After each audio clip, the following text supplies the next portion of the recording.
Hablar de este tema obviamente se aplica a todas las Américas.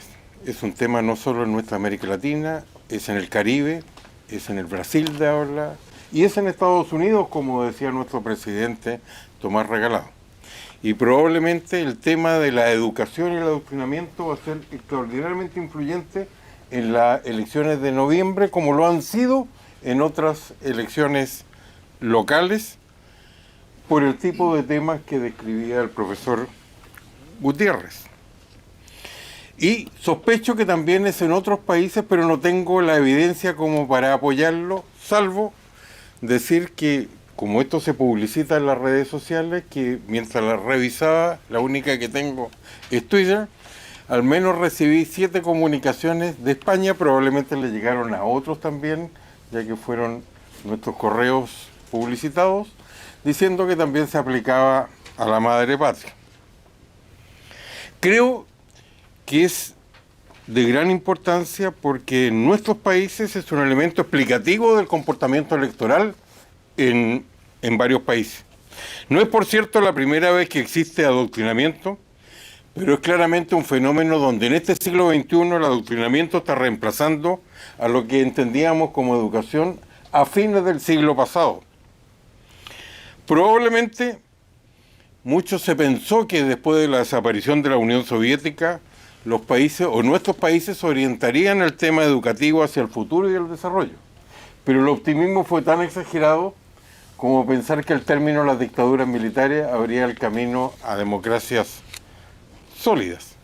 Y en ambos casos los problemas se han perfeccionado, en este caso, cuando se habla de la Cumbre de las Américas, que la dictadura se ha multiplicado por varias en estos últimos años. Hay responsabilidad no solo de educadores y del mundo político, sino también de grandes capitales y de los medios de comunicación que respaldan a los propietarios de esos medios de comunicación. Incluso esta nueva etapa del mercado del sistema capitalista llamada wokismo, con el uso de los recursos económicos para apoyar a una de las alternativas que se disputan, la política y la ideología de Estados Unidos y de otros países, es también un fenómeno que contribuye a esta situación. Es por lo tanto algo no súbito, sino la culminación de un proceso de 3 décadas en la región. Incluso el adoctrinamiento, como se contaba aquí, recibido en colegios y universidades, ayuda a entender por qué los argumentos que debieran primar en el debate democrático son reemplazados por una concepción religiosa de buenos y malos. Incluso toda esta concepción que manipula a personas es todo una reacción en contra de la Ilustración. En esta revolución cultural de la élite en Occidente, uno encuentra elementos que también se dieron en China. La diferencia que entre China era contra la herencia de Confucio y en Occidente es contra ese proceso histórico tan notable conocido como Ilustración, en el cual la propia Revolución Americana es tributario de eso. Es un pensamiento aplicado a la educación que es cuasi religioso. La única diferencia es que son religiones en las cuales no figura un Dios. La educación como método nos enseña a cuestionar, a preguntar. Y el adoctrinamiento no solo muestra las respuestas que quiere mostrar, y no solo cree tener las únicas respuestas correctas, sino también eso, tiene las respuestas, no solo las respuestas, sino las respuestas correctas. ¿Qué es lo que constituye la educación y cuál es la forma correcta de educar? No es una novedad.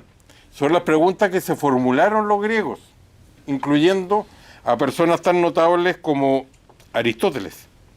Cada generación busca la respuesta en relación a la primera pregunta, que es la educación, obviamente ayudado por los cambios históricos, científicos y culturales, y en relación a lo segundo, para darse cuenta de la complejidad de determinar qué es lo correcto, habría que pensar que ni siquiera los griegos lo resolvieron, ya que Atenas tuvo como sociedad una respuesta a su democracia en el militarismo y también en Esparta el método educativo.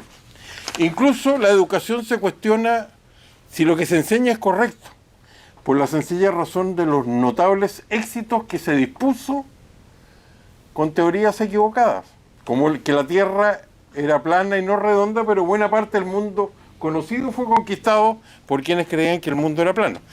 Pero esta sorpresa que nos llevamos todos, que el terraplanismo de las redes sociales se aplica a prácticamente cualquier conocimiento, no hace sino ver la complejidad de la tarea, porque ha reaparecido a pesar de la evidencia y porque es una tarea inacabada y nunca ganada del todo. La educación es hoy día un campo de batalla por sus efectos en tantas elecciones sorpresivas, incluyendo las de mi país, en nuestros países. Y los desafíos son variados.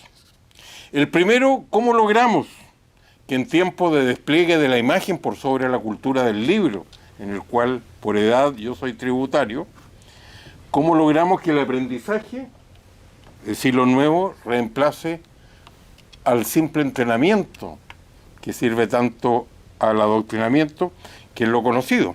Lo segundo es cómo logramos ser creativos a la vez que informados. Lo tercero, cómo lograr que la educación vaya más allá de la instrucción para también formar buenos ciudadanos, como era tan importante en las culturas antiguas como Roma y como la Grecia. Lo cuarto es importantísimo, el orden no indica nada. Si el proceso de enseñanza se trata de conocimientos mínimos, como parece predominar en las pruebas estandarizadas, o de ciertos valores fundamentales, que se ha perdido. En quinto lugar, cómo el sistema educacional ayuda a procesar la información y no solo a acumularla. Porque el objetivo de la educación, a diferencia del entrenamiento, es que el estudiante ayude, no sume conocimientos que están en el celular, sino cómo entender, cómo explicar, cómo comprender.